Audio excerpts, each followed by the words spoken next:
Years ago, a group of young buddies had a wild dream: to scour the world for treasures and become the strongest treasure hunters, living a life of pure luxury.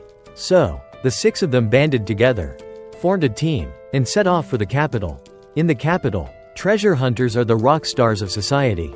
Their gig? To raid treasure vaults scattered across the globe, packed with insanely valuable loot that brings fame and fortune. But here's the catch: to snag those treasures, hunters have to risk their necks fighting creepy monsters called phantoms. Big hunter squads often form guilds to back each other up. And today's the big recruitment day for the capital's mightiest guild. Footprint. Enter our main guy, Cry, who's secretly the most important dude in the guild but shows up looking like he just rolled out of bed. Seriously, he's such a mess that a girl named Ruda mistakes him for a total newbie and tries to chat him up. Cry, not in the mood for small talk, just tosses out his name and calls it a day. Ruda spills that she's a level 3 hunter who used to roll solo, specializing in beating the snot out of people. Now, she's here to join a new team. Right then, a loudmouth named Greg barges into their convo, acting all high and mighty. He brags that Footprint is a legendary guild that only takes seasoned hunters, and level 3 scrubs like Ruda are better off running home to their moms. Ruda smells trouble and whips out a knife, ready to throw down with Greg right outside the tavern. Lucky for them, guild members swoop in to break it up, warning that anyone who starts a fight gets kicked out of the recruitment pool faster than you can say, "Phantom." Ruda's jaw drops. She's never seen so many hunters packed into one place. Cry, on the other hand, is totally unfazed. He's been to this circus 5 times already. While they're chilling, Ruda spots a super flashy team and asks what's up with them. Cry explains they're the hottest squad in this recruitment round, the Holy Spirit Squad. With just 6 members, they can breeze through level 7 treasure vaults like it's a walk in the park. The hunky guy in the middle? That's Ark, their leader, and this is his first time recruiting new blood. Ruda's mind is blown by all these powerhouse teams. But then she notices an empty table next to Ark's crew and gets curious. Greg, always ready to show off, explains it's reserved for the Sorrowful Spirit team, a group of crazy talented hunters who founded the guild. What he doesn't know is that those rock stars are Cry's childhood friends.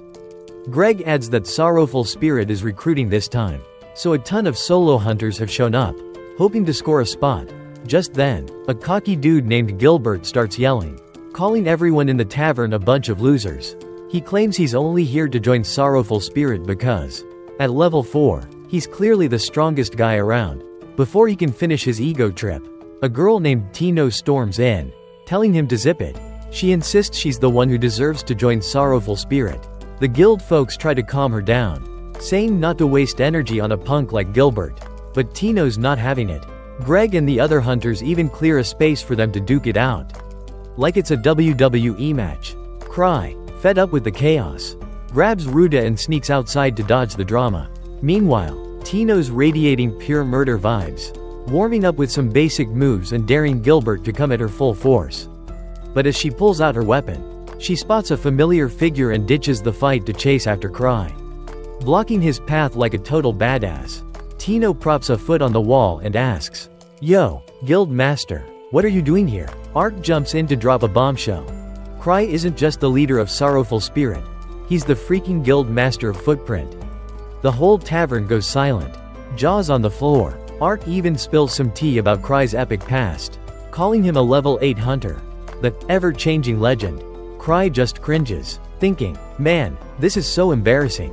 Flashback to a few years ago, when Cry's team first hit the capital. They were tearing through treasure vaults at lightning speed. Cry, despite being kind of a goof, had insane luck stats. Whenever he was in danger, his teammates swooped in to save his butt. They thought he was baiting phantoms on purpose, but Cry was convinced he'd end up dragging the team down. He planned to quit, but before he could say anything, his friends decided the team needed a leader. Guess who they picked? Cry, because he's got the gift of gab. So, against his will, Cry became the leader of a squad full of absolute legends. For years, Cry's been dying to retire from the hunter life, but fate keeps screwing him over. Not only did he not quit, but he somehow ended up as the guild master of the strongest guild, with a stash of epic treasures that make everyone jealous. Turns out, Cry was late today because he overslept, but Ark doesn't buy it. He thinks Cry showed up late on purpose to scope out the recruit skills. Tino, A level 4 hunter and disciple of Cry's buddy Lit, isn't impressed by Ark. She calls him a half-baked pretty boy, who's always kissing up to the guild master. She even demands Cry kick Ark out for being a loudmouth. Today's recruitment is packed with promising hunters. So Ark wants Cry to pick someone for his team. Cry, whose team is already full, dodges the task by saying he'll pick someone for Ark's squad instead. Ark, being a generous dude, agrees without hesitation, but Ark's harem of fangirls in his team aren't thrilled about adding new members. Tino, meanwhile, gets delusional, thinking Cry's about to pick her. She declares she'd only ever follow the guild master, not some pretty boy wannabe like Ark. Gilbert's just as delusional, bragging that the guild would have to beg him to join. Tino's ready to punch his lights out, but Cry takes one look at Gilbert and sizes him up. A solo hunter with a badass hell-forged sword but weak combat skills. Cry decides to toss Gilbert to Ark's team for training, but with a catch. According to Cry, top-tier hunters never fail. He claims he's never lost a fight in his entire career, total BS. Since he barely fights seriously. To spice things up, Cry pulls off a ring and announces that whoever grabs it gets to join Ark's team. He flicks the ring toward Gilbert, who reaches out to catch it. But before he can, Tino charges in, kicks Gilbert in the face, and sends him crashing into a table of booze. Tino starts scanning the room for the ring, and Cry yells that it's a super valuable artifact, finders keepers. Chaos erupts as every hunter in the tavern dives into a massive brawl, punching and kicking to snag the ring. Cry, seeing his chance, slips out of the tavern to head home and catch some Z's. The next morning, the guild's vice leader, Eva, fills Cry in on the news. Yesterday's recruitment turned into a total disaster. With the tavern trashed to bits, the Hunters Association has summoned the guild to answer for the mess. Cry tries to pawn the problem off on Ark, suggesting he pay to fix the tavern and deal with the association. But Eva says the association's boss, Gark, wants Cry to show up in person. Cry whines about his broken face-changing artifact, a gadget that can turn an old man's face into a cute girl's in seconds. He uses it to avoid trouble on the streets, but Eva scoffs that only a lunatic would attack the guild master. With no way out, Cry drags himself to the Hunters Association. The second he arrives, Cry pulls his ultimate coward move, dropping to his knees and begging for forgiveness before Gark can even say a word. Gark admits the tavern brawl didn't hurt anyone, but he still has to punish Cry to set an example. The Hunters Association handles all hunter missions, including some low-paying, crazy tough ones that everyone hates. These punishment missions are like a cruel game, and now Cry has to pick one from the list. Cry, being a total slacker, tells Gark to do the missions himself. Gark glares at him like, "You're not getting out of this, kid," scared out of his wits. Cry grabs the easiest-looking mission, a level 3 task to rescue 5 stranded people. Thinking it's a piece of cake, he heads out, only for Gark to reveal it's actually the toughest mission on the list. Cry plans to dump the mission on Ark, but Tino reports that Ark's gone AWOL. She brags about snagging Cry's ring from the brawl, even though it's just a cheap trinket. Tino fought tooth and nail to keep it, refusing to let anyone else have it. With no one else around, Cry asks if Tino's free. She gets all excited, thinking he's asking her out. But when Cry pulls out the mission paper, her face drops, and she bolts like the wind. Cry whips out an artifact he calls the dog leash, and uses it to yank Tino back. In minutes, she's chained up, her dreams of a cute date with the guild master, ice cream and flirting, shattered. Now she's stuck with this lousy punishment mission, which pays peanuts and takes forever. Worse, it's a mission to rescue a level 5 team, and Tino's only level 4. She calls it a suicide job that only a crazy person would take. Cry checks the mission details and admits it's tougher than he thought. He's not comfortable sending Tino alone, and she gets hopeful, thinking he'll tag along to protect her. Nope. Cry assigns her to a team of his old buddies, which sends Tino into a rage.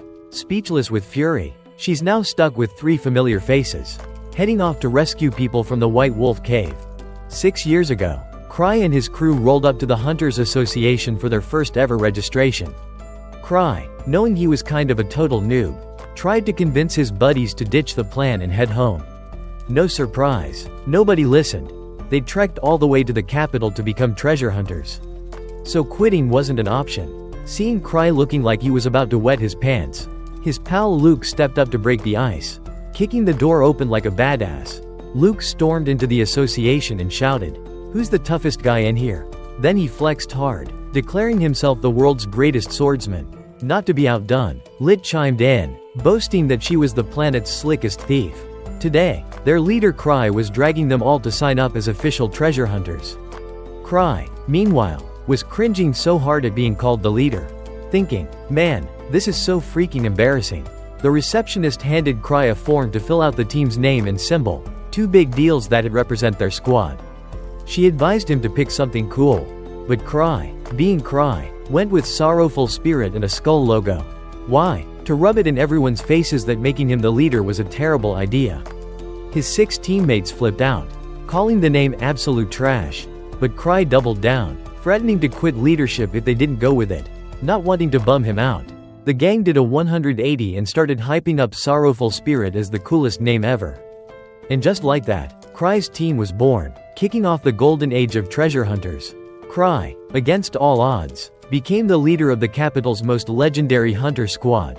Back in the present, Greg still can't wrap his head around the idea that a scruffy dude like Cry is the guild master. Not only that, but Cry's a level 8 hunter with the badass nickname, Ever-Changing Legend. Turns out, that title's a second name the Hunters Association gave Cry to honor his insane reputation. Tino tells the other 3, Greg, Ruda, and Gilbert, that if they know how up their guildmaster is, they'd better bow and scrape next time they see him. Gilbert, ever the skeptic, scoffs that a wimpy-looking guy like Cry couldn't possibly be the capital's strongest. Tino, who despises loudmouths like him, flat out refuses to team up with Gilbert. Cry, overhearing this, feels a pang of irony since he's just as much of a talker. Plus, his buddies Luke and Lit used to go around bragging that Cry was the most epic dude in the capital. Cry wants the 3 to back Tino up and wrap up the mission ASAP. But Gilbert, true to form, mouths off, saying he'd never take orders from Cry. He straight up denies Cry's status as the leader of the top guild. Fed up, Cry boots Gilbert from the team, which makes Tino grin ear to ear. Greg and Ruda, on the other hand, are ready to head to the White Wolf Cave to tackle the mission Cry assigned. Gilbert, now sidelined, is seething with rage. Tino begs Cry to tag along. But of course, he's like, "Nah, I'm good." He tells her to just grab any guild member to join her. Feeling disrespected, Gilbert challenges Cry to a duel to settle who's boss. If Gilbert loses, he'll do whatever Cry says. Cry, not bothering to lift a finger, lets Tino handle it, tasking her with teaching this punk a lesson for trash-talking the guildmaster. Tino eagerly accepts, ready to school anyone who disrespects her boss. Before the fight, Tino shows off her toned physique, proving she's more than ready to throw down. Gilbert sees this as his chance to get revenge for the ring incident from last episode. He brags that after he's done with Tino, he'll take Cry down next. Tino fires back, saying she's just small fry compared to the guild master. But there's no way she's losing to Gilbert. To make it interesting, she even agrees to fight without a weapon, joking that she might accidentally end him if she's not careful. Greg and Ruda bet that a thief like Tino doesn't stand a chance against a swordsman like Gilbert. Cry, however, knows Tino's a battle-hardened hunter, so Gilbert's got no shot. That said, Cry's curious about Gilbert's artifact, the Hell-Forged sword. If it's as powerful as it sounds, Gilbert might have an edge. But then Gilbert, in a boneheaded move, ditches his sword to make the fight fair. Cry can't believe it, thinking, what kind of idiot swordsman tosses his sword? That's like a chef throwing out his knife. Before the brawl, Tino demands a date with Cry if she wins. Cry, probably just to shut her up, agrees to grab ice cream with her after the mission's done, sending her into a joy-fueled frenzy. The fight kicks off, and Tino charges at Gilbert with lightning speed. He dodges her first hit but eats a brutal kick that sends him crashing into a wall. Cry watches, half impressed, half exasperated, as Gilbert refuses to back down and keeps swinging. Tino easily overpowers him, pinning him down to show him the gap in their skills. She warns him to drop the attitude around the guild master, then lands a light tap on his back, knocking him face first to the ground. After the fight, Tino brags to Cry that she's grown stronger thanks to him. In reality, Cry didn't do jack, it was his teammates who trained her.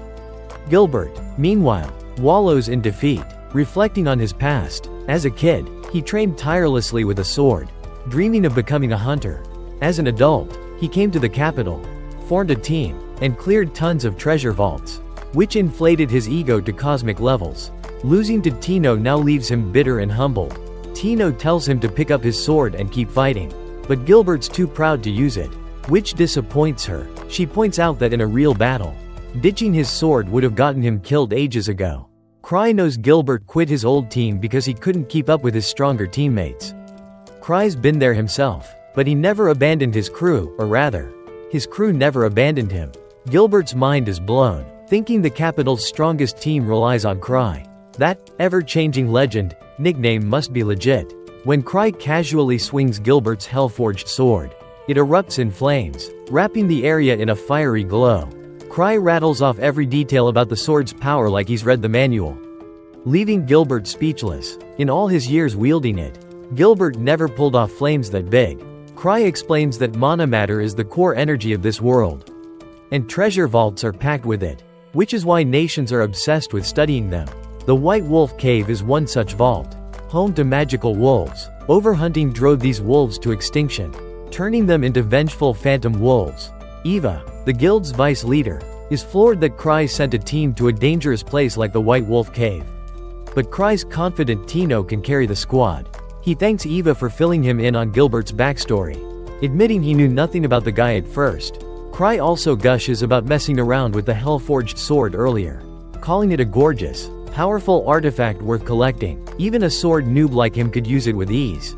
He's tempted to buy it to unlock its hidden features, but Eva warns him to stop blowing the guild's cash, especially since he just splurged on a pile of ring artifacts.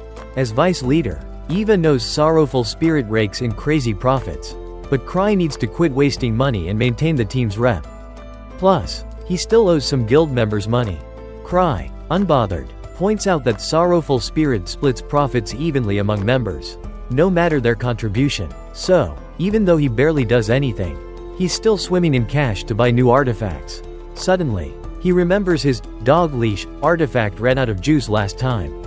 So he tracks down 2 guild members to recharge it. While there, they tell Cry about a merchant caravan that got wrecked by monsters. Despite being guarded by level 3 hunters, the merchants were slaughtered by phantom wolves from the White Wolf Cave. Cry thinks these wolves sound like bad news, but since Tino's team is stacked with strong, experienced hunters, he tells himself to chill. But then the guild members drop a bombshell. The phantom wolves have gotten way stronger. A few days ago, a level 5 team led by the legendary Spearman Rodel went missing in the White Wolf Cave. Cry checks his mission sheet and freaks out. It's the same 5 people his team's supposed to rescue. He realizes he just sent Tino and 3 others into a death trap. The 2 guild members are speechless, stunned that their guild master assigned Tino such a suicidal mission. Worse, Tino's team is a freshly formed group of level 4 hunters. They wonder if this is Cry's genius way of training hunters to build a legendary Sorrowful Spirit squad. Cry, panicking, says a quick goodbye and bolts, looking like he's about to lose it. Cry tries to psych himself up, telling himself Tino's team will be fine. Then he remembers he burned through the hell-forged sword's energy earlier, so it's basically a useless hunk of metal without a recharge. Meanwhile, Tino's team is on their way to the White Wolf Cave. Tino casually mentions she wrote her will before coming, since Cry's missions are always life or death. Still, she trusts Cry has everything planned out, including forming this team for a reason. The team starts piecing together recent events. Gilbert recalls how Cry knew his backstory and why he left his old team. Greg remembers Cry orchestrating the tavern brawl, probably to get the 4 of them to form a squad. They're all in awe, praising Cry as the ever-changing legend with god-tier planning skills. Little do they know, Cry assigned the mission totally at random, without a shred of strategy. Now, he's scrambling to save their butts. After some quick thinking, Cry raids the guild's storage, grabbing a few artifacts. Tino's team, meanwhile, is almost at the White Wolf Cave when a massive, armor-clad wolf wielding a sword blocks their path. Back at the guild, Cry's rummaging through the storage, even cracking open a safe to snag a sacred artifact. As he sneaks out with a pile of gear, Eva catches him but is thrilled to see the guild master genuinely worried about his team. She's shocked, though, when she spots Cry carrying a super rare artifact belonging to a teammate named Citri. Cry says goodbye to Eva and takes off. using a cloak artifact called Nightshade Eclipse to fly straight to the White Wolf Cave. Eva knows this thing's a faulty product. It once killed a hunter because once you're airborne, there's no way to brake. So, cries screaming his head off, flying at breakneck speed like he's on a rocket with no off switch. 6 years ago, Cry's sorrowful spirit team had been kicking around the capital for just a week. During the mission to clear a goblin cave, Luke's holy wooden sword snapped like a twig. Turns out, a level 4 one-eyed demon popped up out of nowhere, and the team had to bust their butts to take it down. Later, at a tavern, some drunk old dude called BS on their story, saying there's no way a monster that tough would spawn in a low-level goblin cave. Lid and Citri, not ones to back down, pulled the demon's head out of their bag to shut him up. When the guy saw that eyeball popping out, he nearly wet his pants from fear. Cry, meanwhile, was speechless. His teammates were savage enough to lug a demon head back as a trophy. Fast forward to the present. Tino's team just finished wiping out a pack of monsters at the entrance of the White Wolf Cave. They fought tooth and nail to clear the mob, and everyone's wiped out. Greg wonders why Gilbert didn't use the fire from his hell-forged sword to roast the monsters faster. Gilbert sheepishly admits the sword's out of mana. It hits him that the real culprit was Cry's flashy fire dancing stunt earlier that morning. To use the sword again, Gilbert needs to find someone to recharge its mana.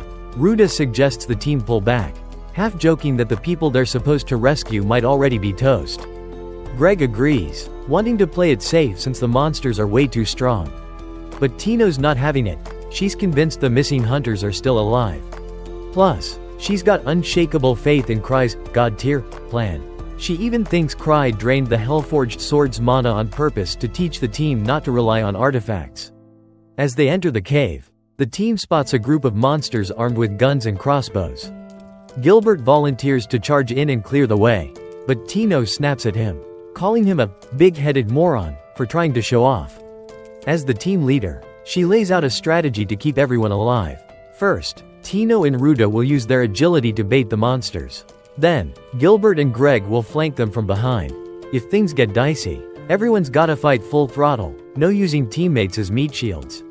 Meanwhile, Cry's secretly hoping Tino does use her teammates as shields, just so she makes it back safe. During the fight, Tino realizes the monsters are insanely strong, way beyond the team's level, but their teamwork gives them an edge, and they manage to take down the first wave. Tino's impressed. Only by working together can they conquer a treasure vault like this. Even though it's a makeshift team, everyone's pulling their weight. Gilbert's a loudmouth, but he's legit tough. Greg, the seasoned adult, brings tons of combat experience and knows how to keep the team grounded. Ruda doesn't contribute much in a fight, but her thief skills make her a scouting superstar, letting Tino focus on battling monsters. Thinking about how perfectly the team clicks, Tino's even more in awe of Cry's divine planning. She's convinced he orchestrated every detail.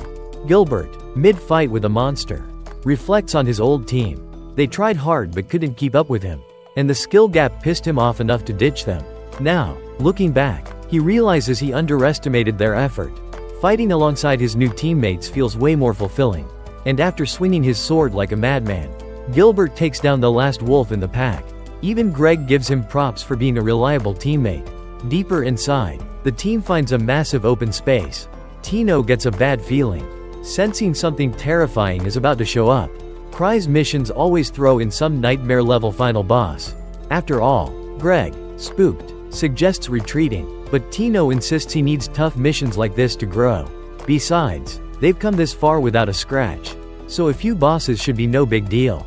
Greg flashes back to his early days, when he stuck to low-level treasure vaults to scrape by. One time, he got cocky and tackled a high-level vault, only to lose his entire team. Their deaths haunted him, making him overly cautious ever since. Tino figures Greg joined the guild to shake that habit, and Cry must have known it, which is why he put Greg on this team. She doubles down, declaring Cry a holy mastermind who planned everything, including forming this team to save Greg. Gilbert and Ruda, the three are stunned, unable to argue with her logic. Ruda's still confused about why Cry picked her, so Tino takes a wild guess. Maybe it's because of her impressive assets. Ruda's mortified, and Tino doesn't bother explaining further. Meanwhile, Cry's cursing out his Nightshade Eclipse cloak. which flies like a bat out of hell but has no brakes. Whoever designed this artifact deserves a punch. Cry crashes into the White Wolf cave at rocket speed, right as Tino's team faces off against a massive wolf boss, considered the dungeon's final guardian. One swing of its giant axe sends the team scattering in all directions. Tino's certain this is the ultimate test Cry set for her. She rallies the team to tank the boss's hits while she looks for its weak spot. Everyone follows her lead, but Gilbert can't handle the axe's weight, and Greg gets knocked back. Tino stays cool, analyzing the boss's moves. After it swings at Greg, the axe gets stuck in the ground. Seizing the moment, Tino sprints up the wolf's body, leaps behind it, and stabs her sword into its neck. With ice-cold confidence, she declares the boss done. Earning awestruck stares from the team. But the fight takes its toll. Tino's thigh is scratched, so she pops a healing potion to patch it up. Greg's sword got wrecked in the battle, leaving him weaponless. Still, the team's hyped. They just need to rescue the missing hunters and head home. Seeing Greg unarmed, Tino hands him her sword. Right then, a flying dagger comes out of nowhere, catching them off guard. Turns out, the cave has multiple final bosses, not just one, and these guys are packing 6 barrel guns and other high-end weapons. Tino mutters that even her dad couldn't handle the extra bosses Cry threw in. She tells everyone to bolt for a narrow passage where the bulky monsters can't follow. But one blocks the path, leaving Tino helpless. Greg suggests the agile girls, Tino and Ruda, slip through first, while he and Gilbert stay back to buy time. In this dire moment, Tino pictures Cry's face and remembers the ring she snagged from him in episode 1. She decides the team will fight together to escape. The plan's the same as before. The others support Tino so she can land the decisive blow. The three charge the monster blocking the path, trading blows to distract it. A few days ago, Tino tested the ring and found it can fire a strong magic blast. Now, she aims at the monster's face, temporarily blinding it. While it flails, the others want to finish it off, but Tino tries to stop them. Gilbert, too eager, rushes in with his sword and gets slammed into a wall. Critically injured, Tino rushes to Gilbert, apologizing for her unclear orders. With monsters closing in, she thinks they're done for. But right then, Cry zooms into the cave, accidentally yeeting a monster into a wall with his crash landing. Tino's over the moon, seeing her guild master like a literal god descending. The monsters, spooked, back off. One musters the courage to attack Cry, but a glowing shield from his artifacts deflects its sword. Turns out, Cry's rocking 17 protective rings, giving him 17 lives. Cry unleashes a dazzling beam of light at a wolf, blowing it up in a spectacular explosion. Greg's jaw drops, witnessing the power of a level 8 hunter. But when the smoke clears, the wolf's unscathed. Cry's attack was all flash, no substance, basically just tickling the monster. Cry finally clocks that a level 3 treasure vault shouldn't have beasts this tough, let alone ones toting crossbows and 6 barrel guns. Good thing he brought those 17 rings, or he'd be toast. At this point, Cry just wants to bail and forget about rescuing anyone. In a last-ditch move, Cry pulls out a special artifact. The wolves panic, unsure what he's up to. Cry tosses the artifact at them and uses a ring to trigger a blinding explosion, temporarily disorienting the monsters. He yells for Tino's team to hightail it to the exit. Since Tino's injured, Ruda assumes Cry's staying behind to cover them. In reality, Cry's sprinting for his life, but he's slow as a turtle. Seeing Cry's selfless act, Tino flashes back to a few years ago. She was cornered by 2 thugs in the capital, but Sorrowful Spirit showed up and beat them to a pulp. From that moment, Tino idolized Cry's team, seeing him as a saint. The team reaches a safe spot, and Ruda tells Cry how Tino went all out to protect everyone. Seeing Tino battered, Cry realizes how hard she fought. Tino, playing it cute, whines, "My thigh hurts, Guild Master." Cry immediately whips out a healing artifact to fix her up, making sure not a single scratch remains. Cry warns the team that the wolves are still alive, and they need to get out ASAP instead of tangling with them again. Problem is, Cry has no clue where the exit is, even though Tino's team is counting on him to lead the way.